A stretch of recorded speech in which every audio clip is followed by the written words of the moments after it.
Hello students, मैं Jitesh Parashar physics faculty Mukherjee Nagar Delhi से। बच्चे कैसे हैं आप?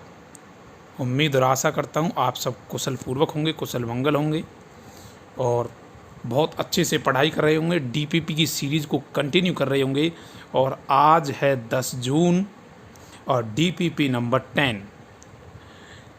इस डीपीपी में वही सीरीज़ जो हमने इम्पोर्टेंट फैक्ट्स कराई थी, उस पे कल हमने एक गेम कराया था जिसमें एमसीक्यू क्वेश्चन थे, कौन बनेगा करोड़पति और कौन बनेगा रोड़पति।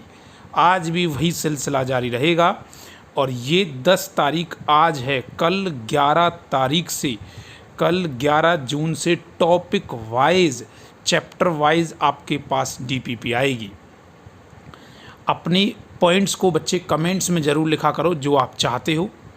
मैं पूरी तरह हेल्प करूंगा क्योंकि ये चैनल आपके लिए जो नौश्रम स्टडी पॉइंट है, जिसका मतलब है रामबाण, इस चैनल का सिर्फ एक ही माध्यम है कि वो बच्चे जो पढ़ना चाहते हैं और जिनको प्रॉपर सोर्स नहीं मिल पाता या दिल्ली या बड़े शहरों में वो पढ़ने नहीं जा पाते, उनको घर बैठे पूरा कंटेंट फ्री में दिया जाए और सिलेक्शन आपके हाथों में होगा।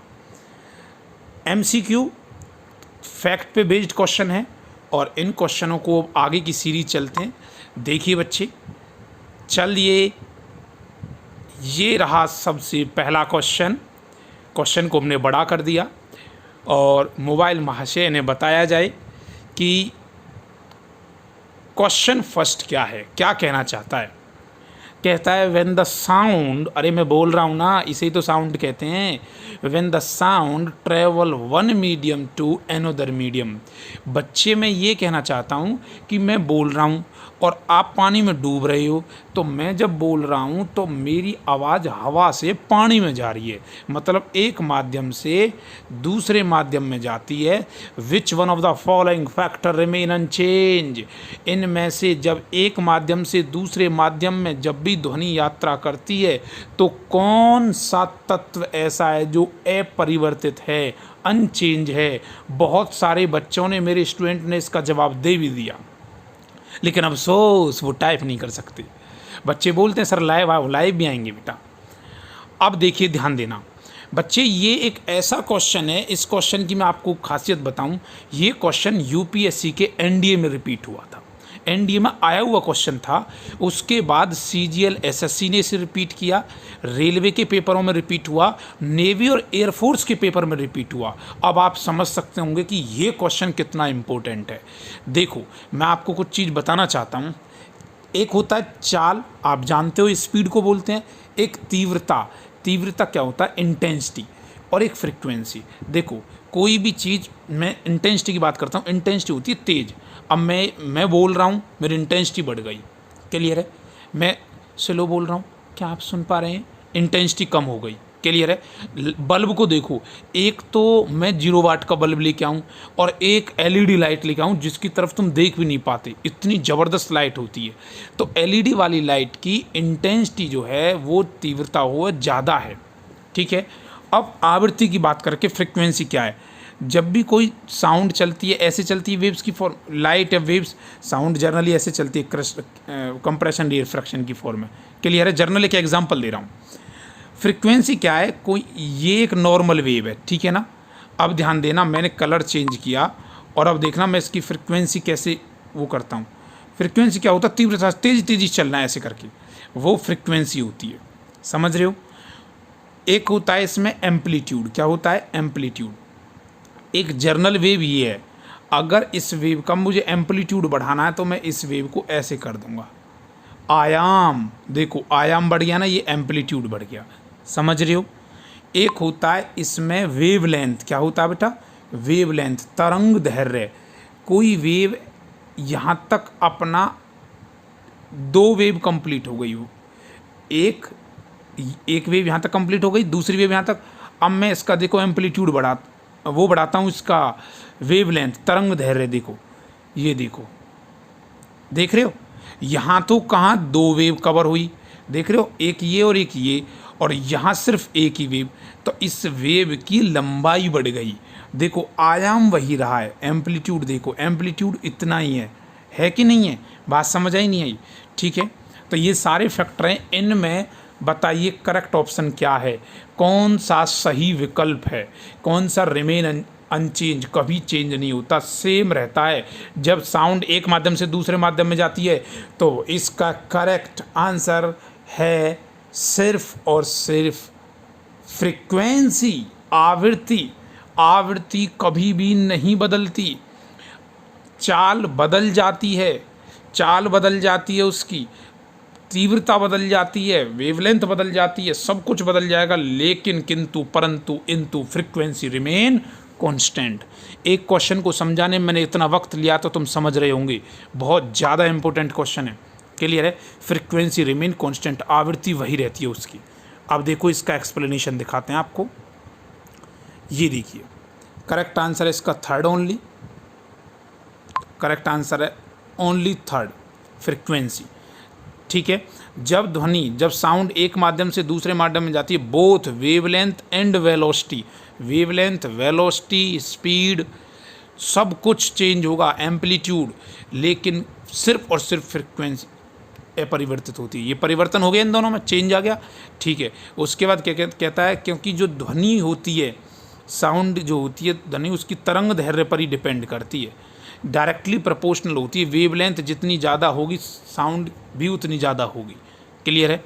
उसके बाद कहता है एक माध्यम से दूसरे माध्यम में जाते हैं, अगर वेवलेंथ तरंग दैर्ध्य के डायरेक्टली प्रोपोर्शनल है ना, अगर ये दुगनी होगी तो उसका वेग भी क्या होगा? दुगना होगा, साउंड का वेग। क्लियर है? नेक्स्ट कहता है ध्वनि की आवृत्ति, मतलब frequency of sound does not depend on medium, ये मीडियम पे डिपेंड नहीं करती।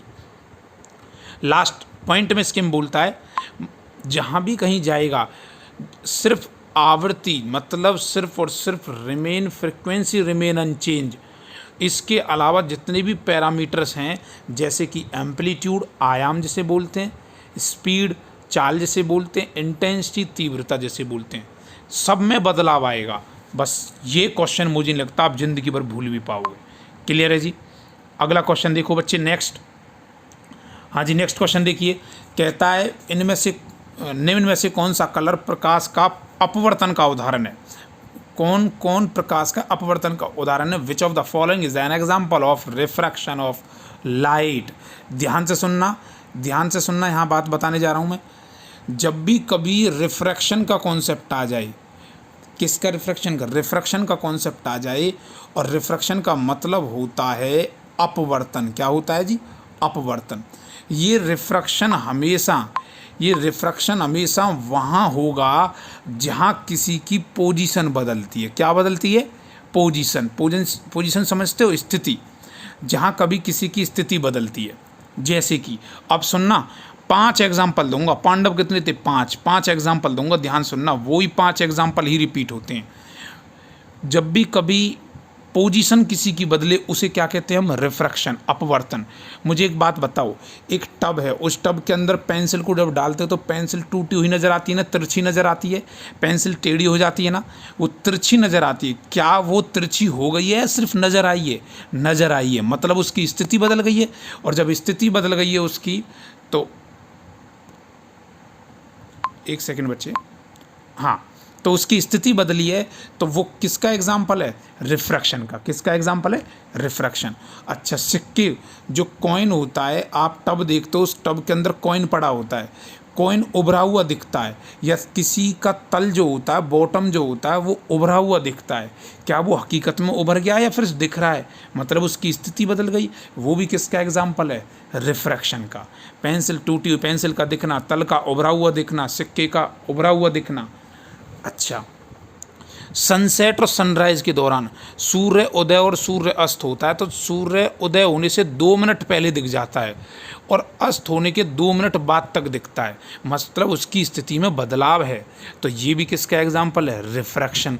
अब मुझे एक बात बता दो, ये जो अपवर्तन हुआ, रिफ्रैक्शन हुआ, ये यहाँ हुआ है कि वायुमंडल में हुआ है? तो इसका नाम होगा वायुमंडलीय अपवर्तन, एटमॉस्फेरिक रिफ्रैक्शन।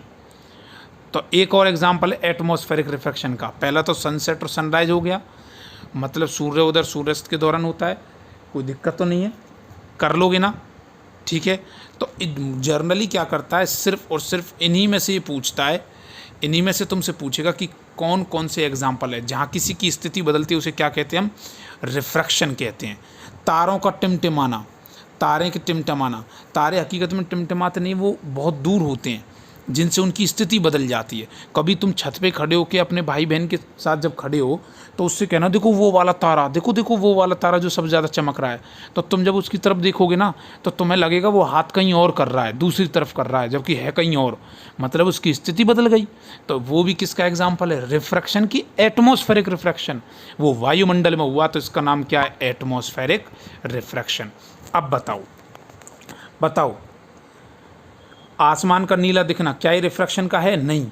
जहाँ भी रंग का कॉन्सेप्ट आ जाए, किसका, रंग का, कलर का, कि कैसा है, नीला है, आसमान का रंग नीला है, या समुद्र का पानी जो है वो कैसा दिखता है, वो नीला दिखाई देता है, या फिर सनसेट और सनराइज के दौरान सूरज का लाल दिखना, 2 मिनट का चक्कर नहीं, लाल दिखना, तो वो सब एग्जाम्पल होते हैं स्कैटरिंग के। किसके, स्कैटरिंग। ऑप्टिक्स में बहुत अच्छे से बताए हैं और मैं बताऊंगा वीडियोज़ में, ठीक है जी, आप वीडियो मेरी देख सकते हो। उसके बाद बताओ, मृग तृष्णा, ये एग्जाम्पल है बच्चे TIR का, total internal reflection, TIR, total internal reflection, TIR का। तो इसका करेक्ट आंसर क्या होगा बताओ। पानी में एक छड़ी जो होती है वो मुड़ी हुई नज़र आती है, तो कोई ऑप्शन ऐसा है, इसका है आंसर सी, आंसर सी, केवल 3। क्लियर है जी। अब देखो यहाँ थोड़ा सा इसमें शायद मिसप्रिंटिंग है, ऑप्शन डी लिख दिया लेकिन सही लिखा है यहाँ पे केवल 3, समझ रहे हो, मतलब ऑप्शन सी की बात है। कर लोगे ना, यहाँ सब कुछ लिख रखा है, ये सब एग्जाम्पल दे रखे हैं कि कोई स्थिति बदलती है, क्या होता है, प्रकाश का मुड़ जाना, आप पढ़ के देखोगे सब समझ आएगा। नेक्स्ट क्वेश्चन, अच्छा देखो अब ध्यान देना, ये क्वेश्चन भी कई बार पूछे हुए क्वेश्चन है बच्चे, इसलिए समझा रहा हूँ। देखो एक बुढ़ा था, उस बुढ़े को बीमारी होगी मायोपिया, कौन सी बीमारी, मायोपिया। एक को हुई हाइपर मेट्रोपिया और एक को हुई प्रेस बायोपिया, ठीक है जी। अब देखना हिंदी में बोलता हूँ इसे बोलते हैं निकट दृष्टि दोष। कौन सा, निकट दृष्टि। इसे बोलते हैं दूर दृष्टि और इसे बोलते हैं जरा दूर दृष्टि। क्लियर है। निकट दृष्टि दोष में ये मत समझना निकट का नहीं दिखता, निकट दृष्टि दोष में निकट का तो साफ दिखाई देता लेकिन दूर का साफ दिखाई नहीं देता। ऐसा व्यक्ति जिसे नज़दीक साफ दिखता है लेकिन दूर का नहीं दिखता। दूर दृष्टि दोष में मतलब हाइपरमेट्रोपिया में दूर का तो साफ दिखाई देता है लेकिन नज़दीक का साफ दिखाई नहीं देता। और ये एक ऐसा व्यक्ति होता है, इसके चश्मे ऐसे बनाए जाते हैं जिसे ना नज़दीक का दिखता ना दूर का दिखता। देखे होंगे जो बड़े बूढ़े होते हैं, टीचर होते हैं, वो ऐसे लगा लेते हैं नाक पे, ऐसे भाई खड़ा हो, यहाँ नाक पे लगा लेते हैं, चश्मे को लगा लेते हैं ना। देखो साइड में मैं पिक्चर दिखाता हूँ, मैंने एक एग्जाम्पल भी दे रखा अपना और आपको पिक्चर में दिख रहा होगा, तो मैं ये एग्जाम्पल बताना चाहता हूँ जरा दूर दृष्टि का। क्लियर है। ऐसा व्यक्ति के दोनों तरह के लेंस लगाए जाते हैं, यहाँ 2 अलग अलग तरह के लेंस लगाए जाते हैं, यहाँ अलग लेंस होगा, यहाँ अलग लेंस होगा। अब सुनो, निकट दृष्टि दोष को दूर करने के लिए लगाया जाता है कॉनकेव, मतलब अवतल। कौन सा, मतलब अवतल, अवतल। तो इसके लिए कौन सा लेंस लगाया जाएगा, उत्तल। बोलो, मायोपिया याद रखोगे, अवतल एक याद रखो सिर्फ, मायोपिया के लिए कौन सा है, अवतल है, ठीक है, कॉनकेव। और इसके लिए कौन सा होगा, कॉन्वेक्स। और इसमें होंगे क्या होंगे, प्रेस बायोपिया में दोनों होंगे। जब इसमें दोनों होंगे, समझ रहे हो, जब इसके अंदर दोनों होंगे तो इस कंडीशन में से क्या बोलेंगे, बाईफोकल। क्या बोलेंगे, बाईफोकल। ठीक है जी। ये 3 बीमारी थी, 2 बीमारी और भी हैं, सुनो ध्यान से। एक होती है कलर ब्लाइंडनेस। कौन सी, कलर ब्लाइंडनेस। ये एक ऐसी बीमारी है जिसका कोई इलाज नहीं है और ये जन्मजात से होती है। जो बच्चे मैं बोलने जा रहा हूँ ना, ये क्वेश्चन बनते हैं कि कौन सी बीमारी ऐसी है जिसका कोई इलाज नहीं है, जो जन्मजात से होती है, पेरेंट्स से मिलती है। कलर ब्लाइंडनेस और रंगहीनता जिसे हम बोलते हैं। क्लियर, कलरों की अच्छे से पहचान नहीं हो पाती, ठीक है। और ये आपकी बीमारी के बारे में बताया। और एक बीमारी और आपकी जिससे एस्टी गैमेटिज्म बोलते हैं। क्या बोलते हैं जी?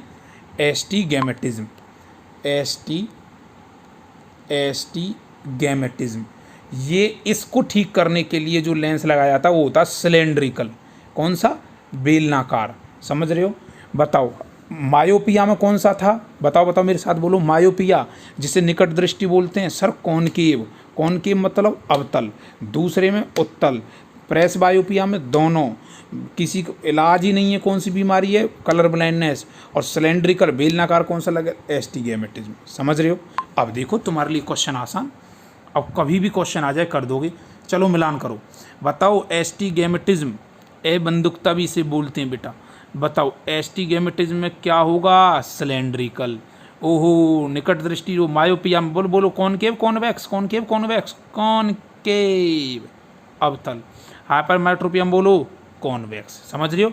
तो इसमें से ढूंढो। फर्स्ट का सी, फर्स्ट का सी, सेकंड का ए। ओहो, बी ऑप्शन लग रहा है सर। बी ऑप्शन सही जवाब। क्लियर है? कई बार क्वेश्चन पूछे जाते हैं यहाँ से। अब देखिए ये है, ये आप पूरा वीडियो को आराम से रोक के ध्यान से देखना। सारा कॉन्सेप्ट जो था वो मैंने सब कुछ समझा दिया तुम्हें। ठीक है जी? क्लियर है? अब देखिए नेक्स्ट अगला क्वेश्चन। क्वेश्चन कहता है नेक्स्ट फोर्थ क्वेश्चन कहता है निम्न में से कौन सा ऐसा इस्तेमाल परमाणु रिएक्टर के में इस्तेमाल किए जाते हैं? Which one of the following are use in the moderator in the nuclear reactor? Nuclear reactor में किसका इस्तेमाल किया जाता है? Heavy water, graphite, beryllium oxide. बताइए केवल एक, दो और तीन, एक और तीन, या सब के सब, ऑल अबोव? बताइए, हम मार्क करते हैं। बताइए कौन क्या बताएगा? केवल हैवी वाटर? नहीं, अफसोस, ऐसा हो नहीं सकता। गलत जवाब। ग्रेफाइट और बेरिलियम ऑक्साइड? नहीं, इसका सही जवाब है तीनों के तीनों इस्तेमाल किए जाते हैं। बिल्कुल सही जवाब। हैवी वाटर भी, ग्रेफाइट भी, बेरिलियम ऑक्साइड भी। ठीक है? देखिए करेक्ट ऑप्शन डी, क्योंकि इसमें से न्यूट्रॉन निकलते हैं। धीरे धीरे न्यूट्रॉन निकलते हैं। न्यूट्रॉन निकलने के साथ इसमें जो यूज़ किया जाता है, पानी इस्तेमाल किया जाता है, वो भी कौन सा? शीतल जल, मतलब यूज़ किया जाता है कूलेंट। ठीक है? और ग्रेफाइट भी इसमें यूज़ किया जाता है, बेरिलियम भी यूज़ किया जाता है। इन पॉइंट्स को आप पढ़ोगे तो इन पॉइंट्स को पढ़ने से बहुत सारे क्वेश्चन क्लियर होते हैं। ठीक है बच्चे? और इस सीरीज़ का लास्ट डीपीपी का लास्ट क्वेश्चन नंबर 5 आपके सामने है। देखिए बहुत बेहतरीन क्वेश्चन है। कई बार कॉम्पिटिटिव एग्जाम्स में पूछा जाता है। कहेगा कि इनमें मिलान करो, आप मिलान करो। कोबाल्ट 60 का इस्तेमाल कहाँ है? कोबाल्ट 16 कहाँ है? आयोडीन 131 का इस्तेमाल किस में किया जाता है? सोडियम 24 का किस में किया जाता है? ब्रेन ट्यूमर, रक्तचाप। ये देखो मैं आपको इसका एक्सप्लेनेशन दिखाता हूँ। कैंसर डिटेक्शन में कौन सा यूज़ किया जाता है? एक्सप्लेन करने के बाद आपको इसका एक्सप्लेनेशन दिखाता हूँ और वहाँ से अच्छे से याद कर लेना इसे, फिर क्वेश्चन आपके पास सामने क्लियर हो जाएगा। देखो कोबाल्ट 60, इधर देना बच्चे, देखना, इधर ध्यान देना। कोबाल्ट 60 का इस्तेमाल क्या किया जाता है? ये यूज़ किया जाता है कैंसर डिटेक्शन में। किस में?